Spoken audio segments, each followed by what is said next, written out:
hacer el juicio de el gran Andrés Arconada. Mira su cara, mira su cara. Sí. Y tú que eres muy escritora. Mira, Avatar. Barile, Avatar. No. Yo voy a lo de Camus. Ah, bueno. Bueno, pues vamos a todo.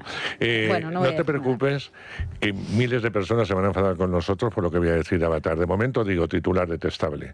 Dicho esto, quiero decirte algo que me parece estupendo, que no tiene nada que ver con el cine. Andrés, hay miles de personas ahora mismo que ya tienen entradas para mañana. Ya, pues eso, detestable. Claro, pues están los cines petados. La 1 era un horror. Bueno, pues ahora hablamos de ello. Mira, hay una cosa estupenda en León del 25 al 1, del 25 de diciembre al 1 de enero, que se lleva más de 20 años celebrándose, que es un espectáculo a los que nos gusta la magia, donde pasan, es internacional, se vive la magia, donde pasan más de 80 magos de todos los países, y mi familia, que ha ido en muchas ocasiones a verlo, dice que es impresionante. Así que esa es una buena noticia, no tenéis por qué ir a Avatar, podéis ver magia en León. Vamos con Avatar. 3 horas y 20 este tostón insoportable. Tengo que decir que me parece que este señor nos toma el pelo una y otra vez. Ya no lo tomó en la una, la segunda era la tomadura de pelo más grande que yo había visto, y la tercera me parece deleznable. Es decir, no cuenta nada, porque no canta nada nuevo, absolutamente nada nuevo.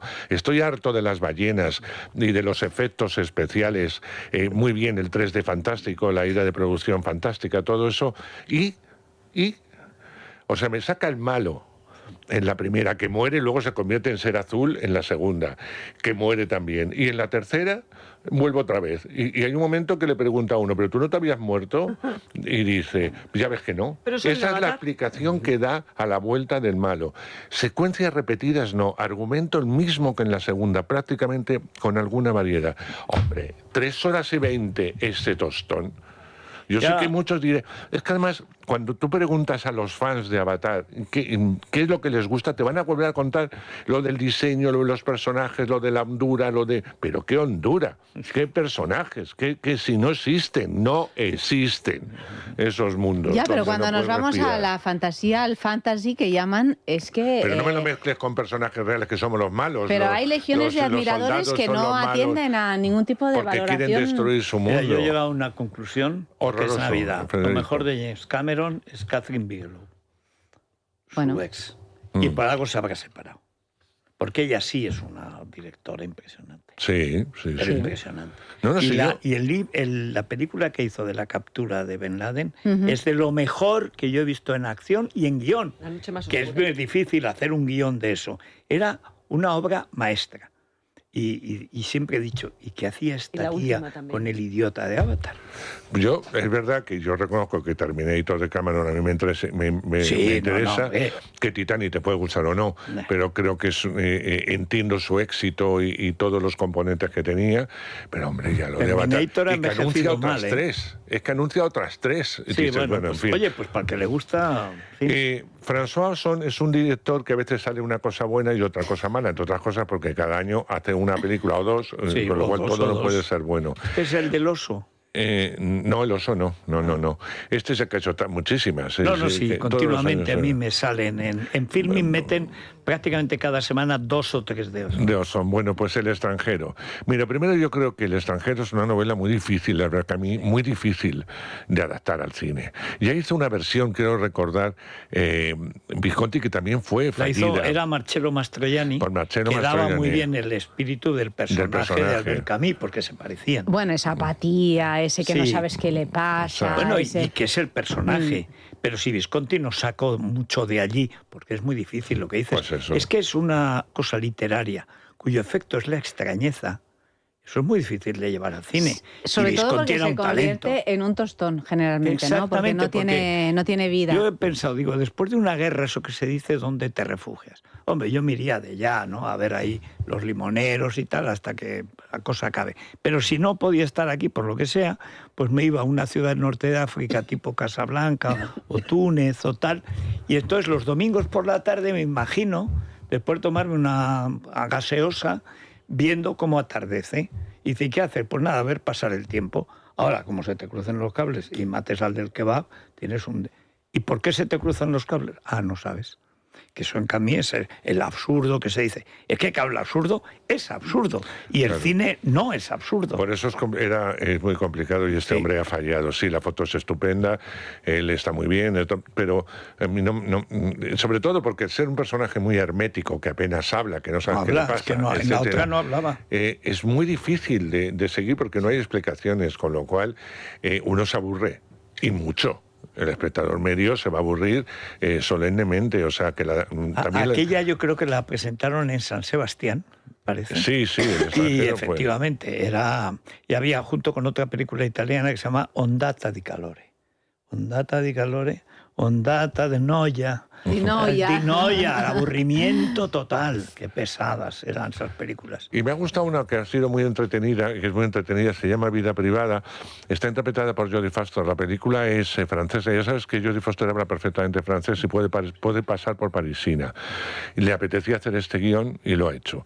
Y interpreta a una psicóloga realmente, que ve cómo uno de sus casos, va a acabar ha muerto uno de sus pacientes. Si ve que hay algo que no está claro, se va a meter en camisas de 11 varas porque no tiene por qué meterse en la investigación, y esto le va a acarrear múltiples problemas, muchísimos problemas.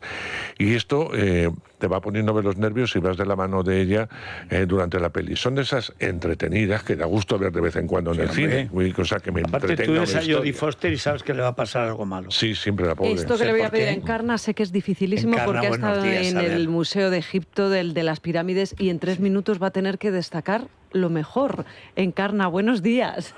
Hola, buenos días. Va a ser difícil. Bueno, pues sí, esto es muy sencillo. El Gran Museo Egipcio, que abrió el día 1 de noviembre, es el llamado la Cuarta Pirámide, todo hecho en base al triángulo, entrada con alabastro, que da una luz especial, y presidido por un obelisco. Entramos y vemos una escalinata con 87 piezas enormes y un Ramsés de 13 metros y todo el mundo la foto. ¿Qué es lo más destacable? Pues primero la relación con las pirámides, con Keops, Kefren y Miserinos. Una vez que subes toda la escalinata con esas 87 piezas esculturales impresionantes, te asomas y ves alineadas las pirámides de Keops, Kefren y Miserinos. Dos, que dijéramos, museos dentro de museos. Uno que está dedicado a una pieza de hace más de 4.000 años, que es la barca solar de Keops, de 43 metros, sin un clavo. Todo esto, como digo, hace 4.500 años y que la puedes ver en 3 alturas. Y luego, cuando ya hace casi un siglo de que Howard Carter descubriera a Tutankamón, se despliegan las 4.000 piezas de Tutankamón con todo el oro que llevan encima, con los 3 sarcófagos, con los 3 contenedores, el último siempre de oro.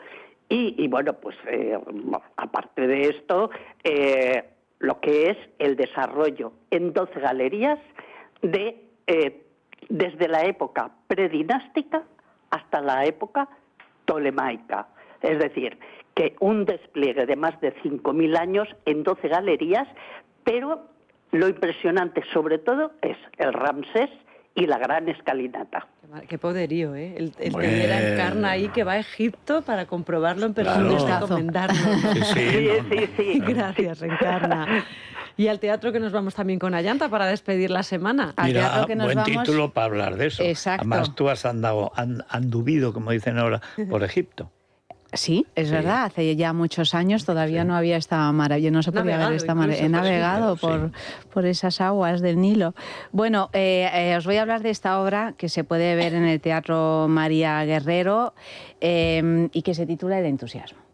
El entusiasmo, fíjate, aquí hay una definición de lo que significa la palabra entusiasmo, que es propiamente inspiración o posesión divina, ¿no? Sí. No son tantas las veces que en la vida nos sentimos que estamos pasando por una etapa, algún momentillo sí, pero por una etapa de entusiasmo, o sea, rapto, mantener... De rapto, sí. Eso, ese entusiasmo, ¿Sabes que tienes que estar tal vez muy enamorado, esto es Grecia, claro. Sí. Hay una versión islámica, pero española, que era el tarab. El tarab es cuando de pronto le daba a uno un arrebato, un entusiasmo, viendo a un artista, por ejemplo, cantando o viendo algo. Entonces le daban un arrebato.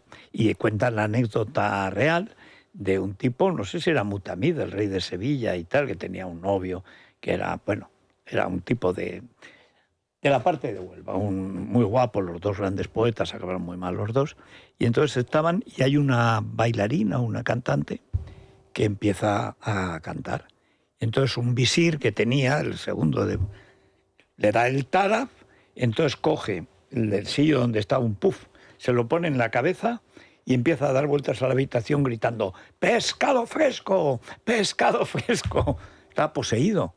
Pues eso es el tarab, pues eso, que entra por el oído y te vuelve loco. Básicamente yo también he empezado a dar vueltas diciendo pescado fresco en el Teatro María Guerrero el otro día, porque el entusiasmo, valga la redundancia, es contagioso.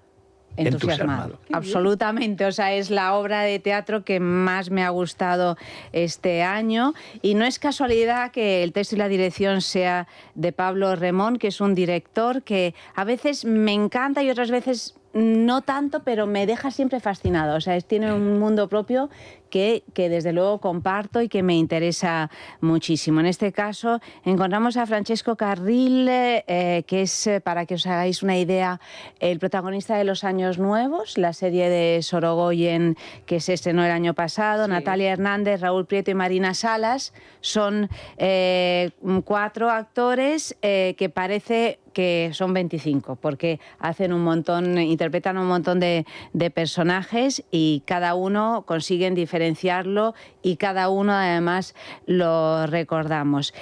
Pablo Remón, el director, el año pasado estrenó una versión de Tío Vania que se pudo ver en las naves del Español, que era impresionante porque era un trabajo enorme en el que incluso entre el intermedio cambiabas de sala, es decir, era como si se diera la vuelta al escenario y podías ver un poco adelante y atrás, ¿no? En esos 2 tiempos. Y bueno, pues fue un trabajo que me dejó absolutamente, nos dejó anonadados a todos los que pudimos ir a verlo, porque es cierto también que se agotaron las entradas. Y él, a partir de ese acercamiento, bueno, tan en profundidad a un texto como de Chekhov, con toda la melancolía y la tristeza que puede llegar a tener Chekhov, se plantea lo que decía el médico de Tío Vania, Astrov, que en un momento del texto dice: en la mediana edad hay misterio, hay perplejidad, es como si hubiéramos tomado un camino equivocado. ¿Pero cuándo? Imposible saberlo. Es decir, ¿en qué momento de nuestra existencia hay un recodo en el que tomamos el camino equivocado? No, cronía se llama. Claro, yo no digo que eso sea ya, bueno, que ya te has equivocado para toda la vida, pero bueno, es un giro equivocado, ¿no? Aparte que para rectificar tienes que saber dónde empezó. Dónde empezó y tal. Bueno, pues aquí, ¿qué vemos? En el entusiasmo, una reflexión sobre precisamente ese recodo del camino. Es decir, que llegas a una mediana edad, estás en la crisis de los 40, en los que posiblemente ya has vivido ese gran amor que te ha llevado a crear una familia con 2 hijos preciosos que ahora tienen 7, 8 años, que no paran quietos un minuto, que tú estás en pleno desarrollo profesional al mismo tiempo, tu señora también, o viceversa, y que decides irte de ese pisito de solteros maravillosos en Malasaña a San Chinarro. Sí. Porque tienes más espacio, porque tienes un poco de jardín. Tienes un poco de jardín. Y entonces, en un momento dado, metido en el atasco... Las verdes praderas. Exactamente. Metido en el atasco de la M30, intentando alcanzar el cole, los trabajos, el niño, que no sé qué, tal y cual, te das cuenta de que hay algo que ya no te funciona, ¿no? y que has perdido ese entusiasmo. Bueno, pues la obra, de un modo muy dramático y muy cómico también, hace este recorrido de una pareja y demás, y de los padres y tal, porque también en estas edades, bueno, pues suele haber los primeros lutos serios. En fin, uno aterriza, toca tierra y se da cuenta de que la vida iba en serio, básicamente, ¿no? Entonces, bueno, pues hay toda esta melancolía chejoviana y al mismo tiempo un humor absolutamente disparatado y actual, y unos actores que son lo mejor que uno se puede encontrar en un escenario. O sea, me ha emocionado, he llorado, es una obra larga porque dura como 2 horas, no quería que se acabara nunca, no quería irme del Teatro María Guerrero y me quedé ahí agazapada vendiendo pescado. Como decías. Yo creo que está entusiasmada. Estoy entusiasmada, de verdad, id a verlo.